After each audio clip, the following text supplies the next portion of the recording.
The order arrived quietly. No public announcement followed. No execution platform was prepared outside the palace gates. No crowd gathered to witness punishment. No official proclamation traveled across the empire. Inside the Forbidden City, things often became dangerous long before the public realized anything had changed. One day, a woman could stand near the center of imperial life, draped in silk, surrounded by servants, watched with caution by rivals who understood exactly how much power lived inside the emperor's favor. Then, suddenly, her doors stopped opening. The invitations disappeared. Her name vanished from ceremonies. Court officials stopped speaking to her directly. And somewhere deep inside the palace complex, beyond the grand halls shown in paintings and dramas, another set of rooms waited in silence. The Coal Palace. Not a single official building, not one fixed location marked clearly on palace maps. The term described isolation itself, forgotten residences, abandoned quarters, places where disgraced women disappeared while still technically alive. Some had offended the emperor, some lost political battles, some were linked to dangerous families, some may simply have become inconvenient. History preserves fragments of these women, a name in court records, a sudden demotion, a missing title, a burial without honor. Then the silence begins. This is royal history with Ruth.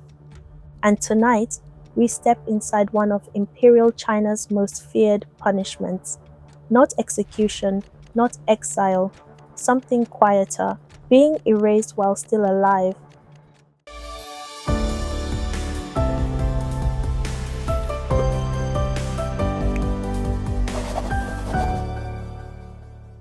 A palace built on fear. The Forbidden City looked magnificent from the outside. Golden roofs stretched beneath the Beijing sky. Vast ceremonial courtyards reflected imperial power.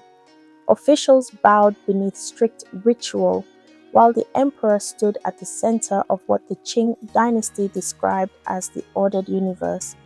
But inside the inner court, survival depended on something far less stable: attention. The emperor's attention shaped everything. A single glance could elevate a woman's future overnight. One pregnancy could transform an entire family's status. One rumor could destroy it just as quickly. And honestly, court officials had opinions about everything. Who entered which chamber? Who received gifts? Who was invited to dine? Who looked too ambitious? Who seemed too close to the wrong prince? Who failed to produce a son? Nothing inside palace life remained truly private. Imperial consorts lived within a system built around hierarchy and control. Every rank mattered, every ceremony reinforced status, even clothing colors and jewelry followed strict regulations. The women inside the palace competed for survival inside an environment where emotional security barely existed, because affection alone was never enough. The emperor could change his mind. A rival faction could rise, a new empress could arrive, and age itself became dangerous. The palace rewarded youth, fertility, obedience, political caution, and timing. Miss one of those and the atmosphere could shift with terrifying speed, especially for women who had once stood close to power.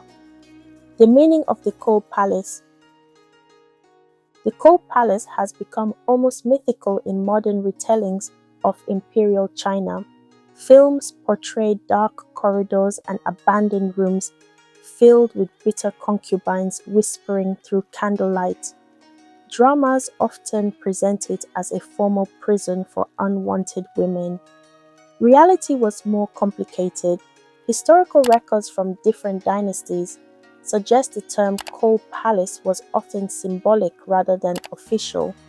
It referred to neglected residences where disgraced imperial women lived in isolation after falling from favor, which somehow feels even colder. Because the uncertainty mattered, There was no clear sentence length, no guaranteed release, no certainty anyone would remember them later. The punishment worked psychologically as much as physically. A woman sent into isolation inside the palace could remain trapped within the same walls, where she once attended ceremonies and imperial celebrations. She might hear music from distant banquets, while her own quarters slowly emptied of servants and attention. Imagine watching palace life continue without you while still being forced to live beside it. That was the cruelty, not death, replacement. When an empress disappeared. One of the most famous examples linked to the idea of the coal palace emerged during the Qing dynasty under the Qianlong emperor. In 1765, the emperor traveled south on an imperial tour accompanied by members of the court, including the woman recognized as Empress. Today, historians usually refer to her as Empress Nara. For years, she had occupied one of the highest positions inside the empire. She participated in ceremonies, oversaw sections of palace life, represented imperial stability beside one of China's most powerful rulers. Then something happened. The surviving records confirm a serious breach between the emperor and the empress during the journey. The exact cause remains debated. Some later accounts claim she cut her hair during the trip. Under Manchu tradition, cutting hair could carry funerary meaning and was considered deeply offensive while the emperor remained alive. But historians still debate the reliability of later versions of the story. What matters is the aftermath.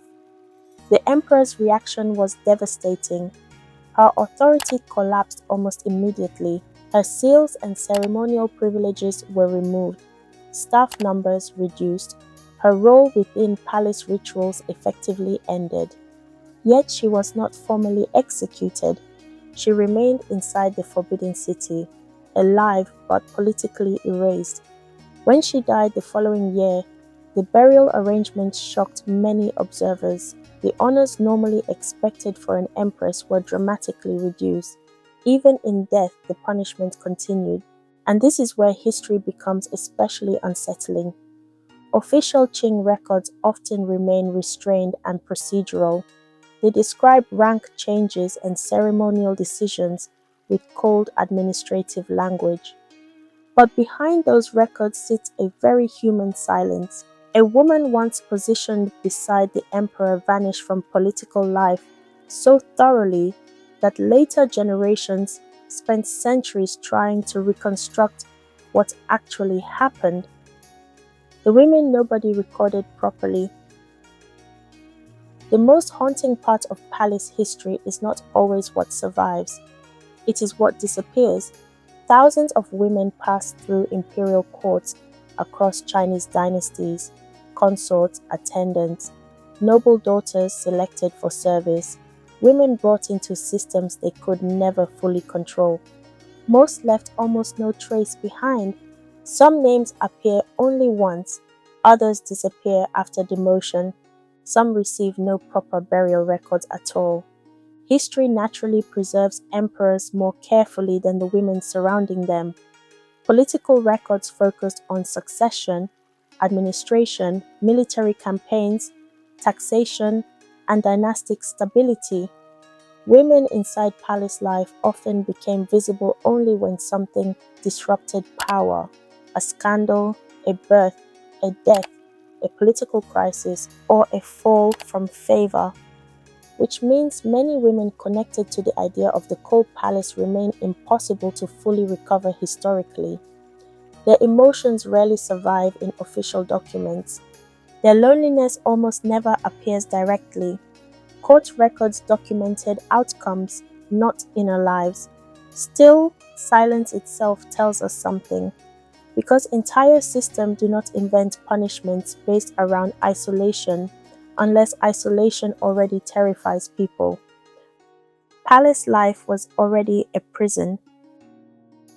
Even before punishment, imperial palace life restricted freedom heavily. Most consorts could not simply leave the palace. Movement followed protocol. Meetings required permission. Schedules revolved around imperial systems larger than any individual woman, and despite the luxury, many women live under constant emotional pressure. A missed opportunity mattered, a failed pregnancy mattered, an emperor's fading interest mattered. Producing sons could improve survival chances dramatically. Failing to produce heirs often weakened political security inside the court. Relationships between women inside the palace could become deeply strategic. Alliances formed, rivalries intensified. Information traveled constantly through servants, eunuchs, relatives, and officials. Trust became dangerous, especially because imperial succession created enormous political tension. Every prince represented potential future power, which meant every mother mattered too. A woman connected to the wrong succession faction could suddenly become vulnerable if political winds shifted. And once imperial favor disappeared, protection often vanished with it. The palace could become cold long before anyone officially called it the Cold Palace. Erased from memory, some punishments extended beyond life itself. Across several dynasties, disgraced figures could lose titles, ancestral honors, ceremonial recognition, or inclusion within official historical narratives. Memory itself became political, because imperial legitimacy depended heavily on controlling historical image. An emperor did not merely rule the present, he shaped how the dynasty would be remembered. That included deciding whose existence deserved honor and whose did not. In some cases, portraits disappeared, names changed inside records, burial honors reduced, family prestige collapsed alongside the fallen woman. Imagine understanding that even your memory could be officially downgraded, not simply death, administrative disappearance, which frankly feels terrifying in an entirely different way. Why isolation works so well. Execution creates martyrs, isolation creates silence. That distinction mattered enormously inside imperial systems. A dead concubine might inspire sympathy, rumors, or factional anger. A forgotten concubine slowly disappearing behind palace walls created less public instability. The punishment remained hidden, controlled, quiet, and psychologically devastating, especially inside a court culture built around visibility and rank. Palace life depended on being seen, seen by the emperor, seen during ceremonies, seen receiving gifts, seen occupying status. To become invisible inside that environment meant social death had already begun. Even servants might distance themselves from disgraced women to protect their own futures. The loneliness must have been overwhelming, particularly for women who entered the palace as teenagers and spent most of their lives inside those walls, because where exactly could they emotionally return to? The world outside had already moved on. The myth and reality of the harem. Modern audiences often imagine imperial harems through extremes, either glamorous fantasy or endless cruelty. Reality contained both luxury and emotional danger simultaneously. The Forbidden City housed extraordinary beauty, wealth, ceremony, education, and artistic culture. Some imperial women held genuine influence, some shaped politics significantly behind the scenes, some protected their children successfully and secured powerful futures, but the system itself remained unequal. The emperor possessed enormous authority over the lives surrounding him, and favor could never be guaranteed permanently. That uncertainty shaped everything. Even celebrations carried tension because court life changed constantly. A woman elevated today could disappear politically tomorrow, which made every interaction emotionally charged. Every invitation mattered, every absence mattered too. The fear beneath the silk. One of the strangest things about royal history is how often beauty and fear exist together. Paintings show elegance, records show ritual, ceremonies display order, but beneath that surface, people feared replacement constantly. Not only concubines, officials too, princes too, even empresses. Imperial courts rewarded proximity to power while simultaneously making that proximity dangerous, and nowhere revealed that contradiction more clearly than the women who vanished from favor, because their downfall reminded everyone else what could happen. The coal palace functioned as a warning, a visible silence, an example others were expected to notice. Behave correctly, remain useful, do not embarrass the throne, do not become politically inconvenient, otherwise those beautiful palace doors may close behind you one final time. History remembers emperors loudly. The women erased beside them survive more quietly, sometimes through fragments, sometimes through rumors, sometimes through a single surviving line inside an official archive. The coal palace endures partly because it represents a fear larger than one dynasty, the fear of becoming invisible, not simply punished, forgotten, inside the forbidden city that may have been the cruelest fate of all. Do you think isolation can sometimes feel more psychologically devastating than execution? Why do you think royal courts across history relied so heavily on silence and disappearance rather than public punishment? History rarely leaves easy answers behind. I would genuinely love to hear your thoughts on this. And behind another palace wall, another royal family was hiding fears just as dangerous. That story is waiting for you on screen now.